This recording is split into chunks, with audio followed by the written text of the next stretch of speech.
I'm Francesca Maxime. And I'm Matt McClure, and this is Currents. During these tough times, one community that's been hit especially hard.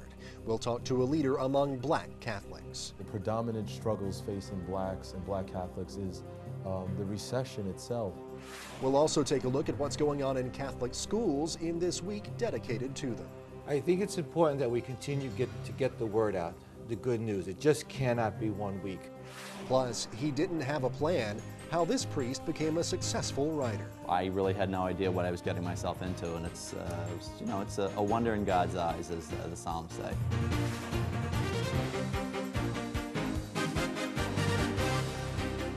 Good evening. Thank you so much for joining us tonight.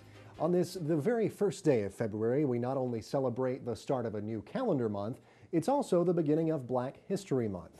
By one estimate, there are up to 3 million Black Catholics in the United States, and they're a very vibrant part of the church right here in Brooklyn. They sure are. Here in Brooklyn, the diocese has a number of celebrations planned, and we will be taking you to them throughout the entire month of February. But for a snapshot of Black Catholics in Brooklyn, I recently sat down with the coordinator of the Vicariate of Black Catholic Concerns here in Brooklyn, Father Caleb Buchanan. Father Buchanan, thank you so much for joining us on Currents today. You're welcome. This is Black History Month, February, and tell us, what is the significance of Black History Month, and what does the Vicariate of Black Catholic Concerns here in the Brooklyn Diocese have planned for this month? The significance of the month is to chronicle the outstanding achievements of African Americans here in the United States of America. Carter G. Woodson in the early 1900s, a great African American leader, decided that it was important to have a month for the African American community, but the whole country, to chronicle the outstanding achievements of Black Americans, and also to use that as a way to continue to work against some of the division in the United States of America along race lines, to really break ignorance about the contribution of Black folks here in the United States, and to also inspire the Black community itself to keep moving forward and to keep achieving new milestones in terms of freedom, but also in terms of success and the achievement of the American dream. So we as a vicariate want to role model gathering the people of the diocese, gathering the Blacks of the diocese and the Black Catholics and all the people to celebrate Black History Month in an excellent manner. And so tell me, what are some of the events that you have planned here in the Vicariate for Black History Month? Well, as a warm-up, so to speak, we've already celebrated the birthday of Dr. King as a diocese on the holiday itself. And what we chronicled there was Dr. King's insistence on developing a nonviolent response to racism and segregation in the country, and to summon the church at that time, all the church leaders, to wake up and to put aside complacency and complicity with the system, and also to mobilize the church community and the Black community to gain new strides in the civil rights movement. Okay. So what are some of the challenges that people are facing now? Right now I feel that one of the predominant struggles facing Blacks and Black Catholics is the recession itself. Like everybody else in a society, we've always experienced struggles socioeconomically. While there have been great strides with Blacks and Black Catholics in terms of becoming affluent and becoming upwardly mobile in society, we still have a disproportionate amount of unemployment and social economic disenfranchisement in our neighborhoods. And right now, anecdotally, my experience in our neighborhoods is people are really suffering financially. They're suffering from social marginalization. They're losing their jobs. They're losing their place in. And then how are you helping them with that? And how is their faith as well? Well, the faith has been strong. One thing about our folks, and I've seen it across the board, is people tend to turn to church at times like this and rebolster their faith. And so that, that's been a big thing. But I also feel the way we've been helpful is we collaborate heavily with the Migration Office, with our immigrant community, and we really try to be there for them. With the Migration Office has been an indispensable collaborative partner in the diocese to help us with immigrants who get in certain crises socioeconomically. Catholic Charities has been indispensable. Sister Ellen Patricia Finn always teases me and says, usually every third phone call is Bishop Sansaric and Father Buchanan, But a lot of our people don't know where Catholic Charities is. They don't know where the centers are, and where the connection. When they come to us, we get them there. So and finally, we work heavily with the social service agencies of the city. We constantly calling 311 and walking people in to the various. So we're the connection between the resources that already exist. Right. And gives people hope that they have an agency that represents them culturally in the church and in the civil society. But I do want to mention, too, that on Sunday, February 14th, at Sacred Heart Church in Cambria Heights, at 3 o'clock, we will have the annual Black Catholic and Black History Month Mass for the whole diocese. And we're asking everyone to attend. Bishop Sansaric will be the presider, and Father Patterson, Brian Patterson, one of our African-American priests, who's the pastor of Sacred Heart in Cambria Heights, he will be the preacher. And we'd like everyone to come out and share the celebration of our legacy in the church. Well, excellent. Well, Father Buchanan, thank you so much for being with us here on Currents today to celebrate Black History Month. You're welcome, and thank you for having us. Father Caleb Buchanan, the coordinator of the Vicariate of Black Catholic Concerns. We'll also have much more on Black History Month in the days and the weeks ahead. But stay tuned, there's much more of today's edition of Currents coming up straight ahead. When we return, we'll have the day's headlines, including a blessing for lives lost in Haiti, along with questions about a rescue effort.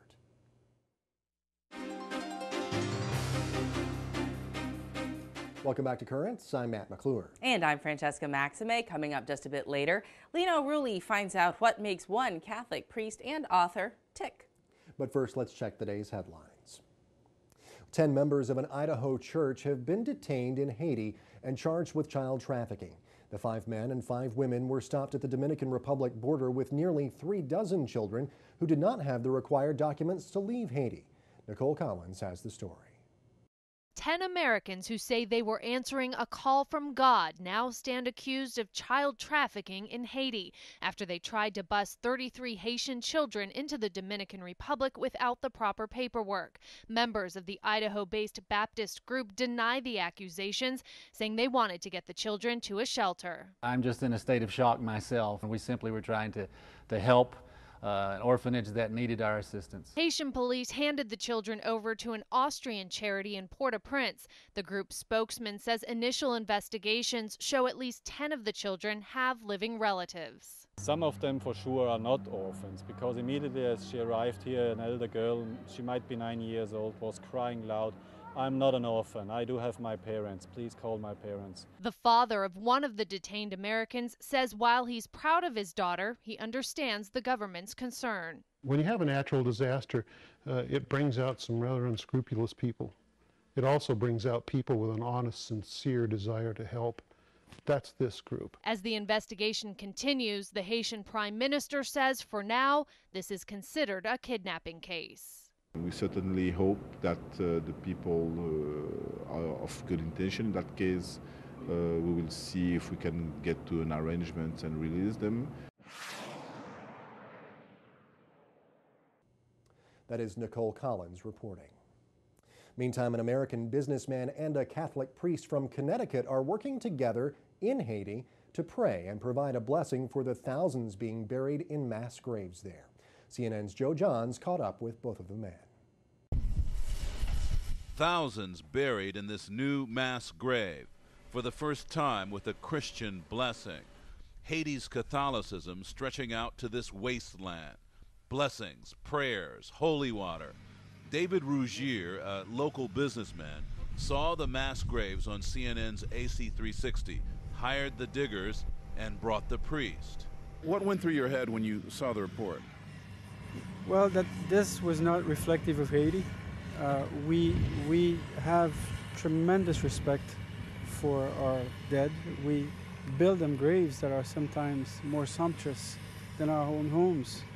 And so this is a fluke, and I felt that it was only right for us to give them a proper Christian burial, and so we did.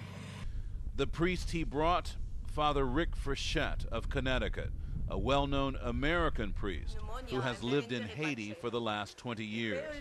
Father Frechette and others say this has long been a dumping ground for bodies, And before the quake, he came out here once a week to say prayers for the dead.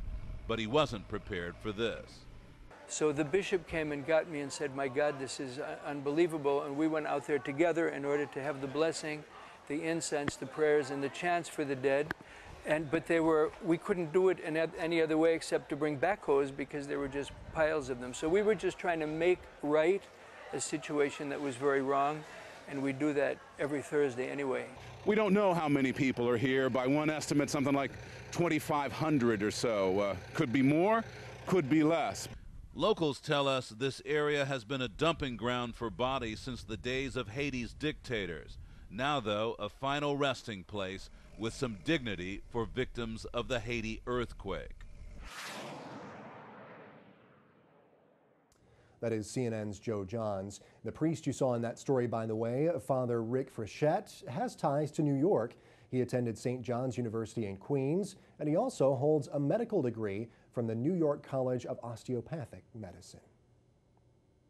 Well, stars took time out to remember the victims of the Haiti earthquake at last night's Grammy Awards in Los Angeles. Opera star Andrea Bocelli, who is Catholic, came together with hip-hop artist Mary J. Blige to sing Bridge Over Troubled Water during the ceremony. A recording of the performance is available for download on iTunes and also at Target.com. All of the proceeds there going to benefit the American Red Cross for relief efforts in Haiti. Well, speaking of the Grammy Awards, not only was it a big night for the likes of Taylor Swift, who won Album of the Year, or Beyonce, who won 6 Grammys in total, it was also a big night for a singer who wasn't even present for the ceremony. That's Susan Boyle. The night's first presenter, comedian Stephen Colbert, jokingly credited the Scottish singing sensation with saving the music industry. In other Susan Boyle news, reports say the singer wants to perform for Pope Benedict when he visits Scotland in September. Sources told the Daily Record that Boyle, who has attended the same Catholic parish since she was a child, would drop everything if she was asked to perform for the Pope. Well, it seems like the controversy surrounding which commercials will or will not be allowed to air during the Super Bowl this year has generated more attention than the game itself. First, there was the Tim Tebow pro-life ad, which will air. Then CBS turned down an ad for a gay dating website. And now leaders of a Los Angeles megachurch are hoping to see their ad during the big game. Mosaic Church is one of the 6 finalists in the Doritos Crash the Super Bowl contest. The ad, entitled Casket, is described as a lighthearted spoof that plays off the resurrection of Jesus Christ. If the ad is one of the top 3 vote getters in an online poll, it will air during the Super Bowl, and its creators could win up to $1 million. Well, stay tuned. There's more Currents coming up. Just ahead, we're not too cool for school. We'll have a look at education in the Brooklyn Diocese. As we bring people with new expertise, new ideas, we can continue to develop our schools for the future.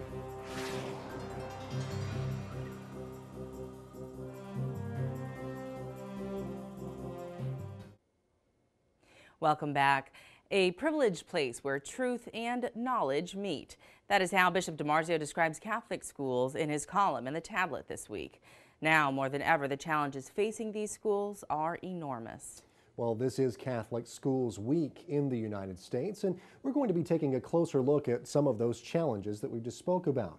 Tonight, we begin a 5-part interview series on Catholic education with 2 people from the diocese who know the subject intimately. Superintendent of Schools, Thomas Chadzutko, and the Secretary of Catholic Education and Formation, Sister Angela Gannon. We are joined now by Tom Chadzutko, who is the Superintendent of Schools for the Brooklyn Diocese, also Sister Angela Gannon, whom I've had the privilege of meeting before at the Papal Honors. So nice to see you again, and nice to have you here with us, Tom. Appreciate it. Now, first of all, just very briefly kind of introduce yourselves, and now I know, Tom, people may have seen your name in the tablet quite often, but tell them a little bit about what you do and about the state of the schools here in the Brooklyn Diocese. I oversee the Office of the Superintendent, Catholic School Support Services, under the Secretariat for Education, Sister Angela. And much of our work over the past year has been implementing Preserving the Vision, the strategic plan for the Catholic elementary schools within the Diocese of Brooklyn. As we opened our schools this September 2009, We were pleased to see that, considering the economy, the state of the nation, that our enrollment only decreased by 6%. Now, you might say that 6% it's still a decrease, but as we looked over the past couple of years, the enrollment decreases has it been anywhere between 10 to 12%. So we opened with 33,000 children, a little bit over, in our elementary schools, and with our secondary schools brought our enrollment close to 50,000. Wow. And because we have been able to develop and implement a strategic plan, we are working towards stabilizing our schools for the future. Wow. Well, very good. Now, Sister Angela, as the Secretary of Education for the diocese, what is your job? Well, my position began also in September when the diocese was restructured into different secretariats. So I coordinate the Secretariat for Catholic Education and Formation, and that includes 4 agencies in the diocese, including the Office of Catholic Schools, the Superintendent's Office, the Diaconate Office, Diaconate Formation, the Pastoral Institute, where I had been the director for the past 9 years. That focuses on lay leadership formation. And then the other one is the Office of Faith Formation. Okay. So when you look at the Secretariat as a whole, it has to do with whatever the diocese is involved in as far as education is concerned, or formation. Okay, great. Well, a lot going on there, and I imagine you're a very busy woman. So. A lot of meetings. Right. Now, you alluded to preserving the vision. Give us a little update on that specifically, and how is preserving the vision going? Well, preserving the vision, when we implemented, it was diocesan-wide, and I think the key word there is diocesan-wide. All of the elementary schools were involved in the development of a strategic plan. And we've asked our schools, our leadership, our principals, our pastors, to say what did they see as the future of their schools. And in the development of the Preserving the Vision, we've asked them to look at the most important part of our schools, the Catholic identity, and how our Catholic identity permeates all that we do in the schools. We've also asked them to take a very clear look at their academic programs and how they can enhance and improve the quality of Catholic education that, based on our New York State test results from this year, is outstanding. We continue to provide services to the children that far exceed the expectations set forth. Right. We also then began to look at 2 critical pieces with Preserving the Vision: the marketing, and how do we promote Catholic education. Having the opportunity to speak today about the importance of Catholic education is vital. And how do we get the message out that great things are happening in our schools? So as we continue with Preserving the Vision this year, we will continue with the strategic plan, we will continue with the formation of academies, and the empowerment of lay leadership in our schools, which is critical to the future. Because as we bring people with new expertise, new ideas, we can continue to develop our schools for the future. Right. And of course, that's something that we'll be talking about a lot this week as both of you continue to join us here on Currents to kind of talk about the Catholic education. Of course, this is Catholic Education Week, and we want to get folks to kind of keep that in mind this week, and considering the importance of Catholic education, at least as an option for them. So, with that being said, I mean, how do you go about, I guess, promoting that, aside from just maybe this week and being here with us? How do you continue to promote Catholic education? I think it's important that we continue to get the word out, the good news. It just cannot be 1 week.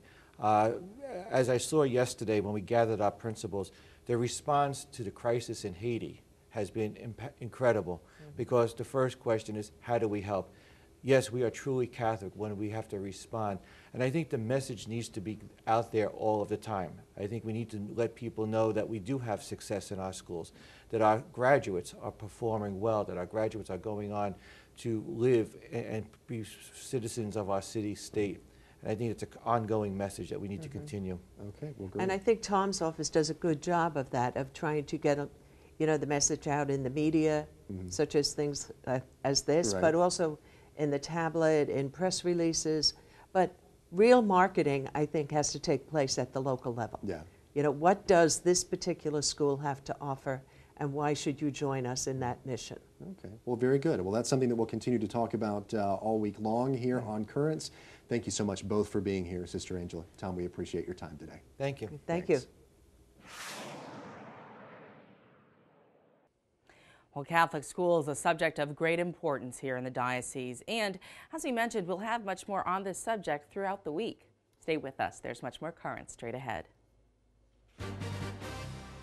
When we return, a best-selling author talks about the best part of being a priest. You're instantly given an entree into people's lives and their spiritual lives as well.